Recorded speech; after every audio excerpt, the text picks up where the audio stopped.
আধিপত্যবাদের বিরুদ্ধে, আগ্রাসনের বিরুদ্ধে সকল শহীদদের শ্রদ্ধার সাথে স্মরণ করছি।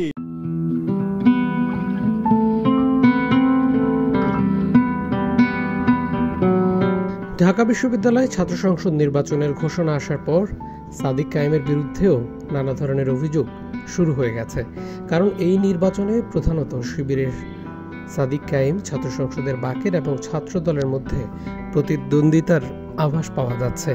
এনসিপির ইমাম নাহিদ ইসলামও সাদিক কায়েমকে নিয়ে বলেছেন, সে সমন্বয়ক না, সাদিক সেনাবাহিনীর হয়ে খেলছেন। তাহলে প্রশ্ন উঠছে, এতদিন কেন এসব প্রকাশ্যে আনেননি তিনি? যারা অনেকে গুমের নাটক করেছিল, অনেকে আত্মগোপনে ছিল, অথবা অনেকে ওই সময় আন্দোলন ম্যানেজ করে ক্যাম্পাসগুলো আন্দোলনের কথা বলেছিল, ওই পক্ষ এখন 5 আগস্টের পর দেখা যাচ্ছে তারা মহাবিপ্লবী হয়ে গেছে। এবং 5 আগস্টের পর থেকে আপনি দেখতে পাবেন, আমার যদি ফেসবুকেও যান অথবা আমার অ্যাক্টিভিটি, ওই সময় যারা ভিকটিম পরিবার আছে তাদের সাথে কথা বলেন, 5 আগস্টের পর থেকে পুরো আগস্ট মাস, সেপ্টেম্বর মাস, অক্টোবর মাস জুড়ে আমরা তখন আমাদের যারা আহত পরিবার আছে এবং শহীদ পরিবার আছে প্রত্যেকের সাথে আমরা দেখা করেছি। সাদিক কায়েম ঢাকা বিশ্ববিদ্যালয়ের রাষ্ট্রবিজ্ঞান বিভাগের 2016-17 সেশনের শিক্ষার্থী। তার বাড়ি খাগড়াছড়ি শহরের বাজার এলাকায়। তার বাবা জেলা শহরের একজন কাপড় ব্যবসায়ী। ছোট ভাইও চট্টগ্রাম বিশ্ববিদ্যালয়ের ছাত্র শিবিরের রাজনীতির সাথে সম্পৃক্ত। সাদিক খাগড়াছড়ি বায়তুস শরফ জব্বারিয়া আদর্শ মাদ্রাসা থেকে দাখিল এবং পরবর্তীতে চট্টগ্রামের বায়তুস শরফ থেকে আলিম পাশ করেন। এরপর ভর্তি হন ঢাকা বিশ্ববিদ্যালয়ের রাষ্ট্রবিজ্ঞান বিভাগে। সমন্বয়ক না হলেও সমন্বয়কদের অন্যতম নেতা ছিলেন সাদিক। সাদিক কায়েম সে বৈষম্যবিরোধী ছাত্র আন্দোলনের, আমি অ্যাসেস করে দেখেছি যে সে বৈষম্যবিরোধী ছাত্র আন্দোলনের সমন্বয়ক কমিটির অংশ না, বরং উনি বৈষম্যবিরোধী ছাত্র আন্দোলনের যে রিয়াজু কমিটি হয়েছে সেই রিয়াজু কমিটির সাথে অ্যাফিলিয়েটেড, এটা আমরা জানতে পেরেছি। বিভিন্ন সময়ে নানা ধরনের পরামর্শ দিতেন এবং আন্দোলনকে এগিয়ে নিয়েছিলেন।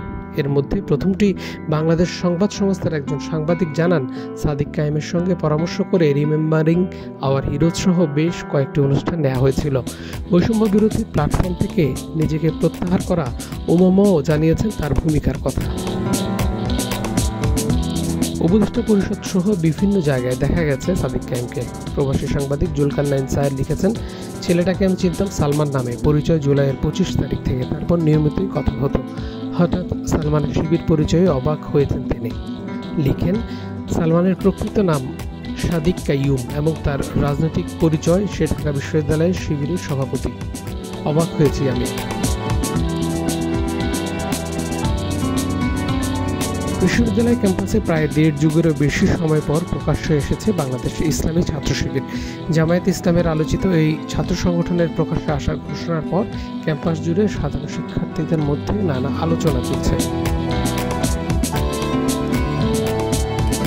ডাকসুর তফসিল ঘোষণার পর নতুন করে উঠে আসছে শিবিরের সাদিক কায়েম সহ বিভিন্ন জনের নাম।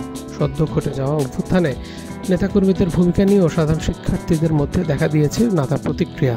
প্রথমবারের মতো অংশ নিয়ে ডাকসু নির্বাচনে কতটুকু চমক দেখাতে পারবে শিবির, সেটি এখন দেখবার বিষয়।